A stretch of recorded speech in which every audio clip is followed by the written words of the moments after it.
네, 자녀를 전혀 부양하지 않은 친부모가 수십 년 뒤에 나타나서 자녀의 재산에 대해 상속을 요구하는 것이 참 부당하다고 느껴집니다.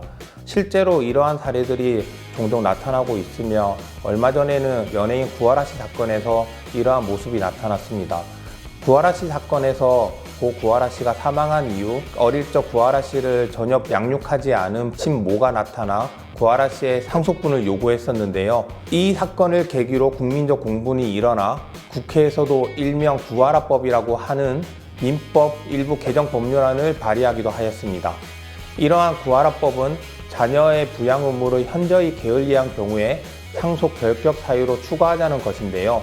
현행 상속 결격 사유로는 고의로 부모 등을 살해하거나 또는 살해하려 한 자, 고의로 부모 등에게 상해를 가하여 사망에 이르게 한 자, 사기 강박으로 유언을 방해하거나 유언의 철회를 방해한 자, 사기 강박으로 유언을 하게 한 자, 또는 유언서를 위조, 변조, 사기, 은닉하는 등 폐륜적 범죄나 유언의 자유를 침해한 경우만 상속 결격 사유로 규정하고 있습니다. 그래서 이러한 구하라 씨 사건처럼 자녀의 부양 의무를 현저히 해태한 경우에도 상속 결격 사유로 인정하자는 움직임이 있었으나 아직까지 국회에서 위 법이 통과되지는 못하고 있는 실정입니다. 한편 자녀에 대한 부양 의무를 전혀 이행하지 않은 부모가 자녀에게 상속분을 청구하는 것에 대하여 이러한 부분이 불합리하다며 헌법재판소에 헌법소원을 건 사례도 있었는데요.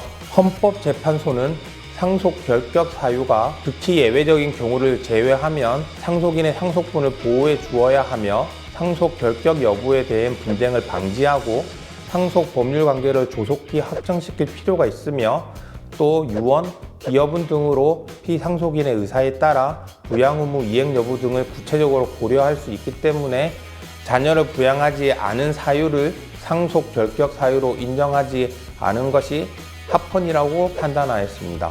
하지만 지금 또 이 부분에 대해서 많은 사람들이 분노를 표하고 있으며 이에 따라 2021년 1월경 법무부에서는 상속권 상실 제도를 입법 예고하기도 하였습니다. 상속권 상실 제도란 중대한 부양 의무 위반, 중대한 범죄 행위, 학대 그 밖에 심히 부당한 대우가 있는 경우에는 피상속인 등이 가정법원에 6개월 내에 상속권을 상실시켜 달라는 상속권 상실의 소를 청구할 수 있다는 제도인데요. 다만 이 경우에도 상속 결격 사유가 있는 자를 용서한다면 상속을 받을 수 있도록 용서 제도를 두었습니다. 구하라 씨 사건에서는 상속 재산 분할 심판에서 친모가 40%의 상속분을 받게 되었습니다. 다행히 구하라 씨를 양육하였던 친부의 기여분이 20% 인정되어서 60대 40의 퍼센테이지로 상속분이 나누어졌지만 이러한 처사가 합당한지는 의문입니다. 만약 사례와 같이 전혀 자녀를 부양하지 않은 부모가 나타나 본인의 상속분을 주장한다면 현행법에 따르면 이러한 상속이 되는 것을 막기는 어렵습니다. 다만 구하라 씨 사건과 같이 그동안 자녀를 양육해온 공동상속인에게 기여분을 인정해주는 형식으로 친부의 상속재산 분할 심판을 방어할 수 있을 것입니다.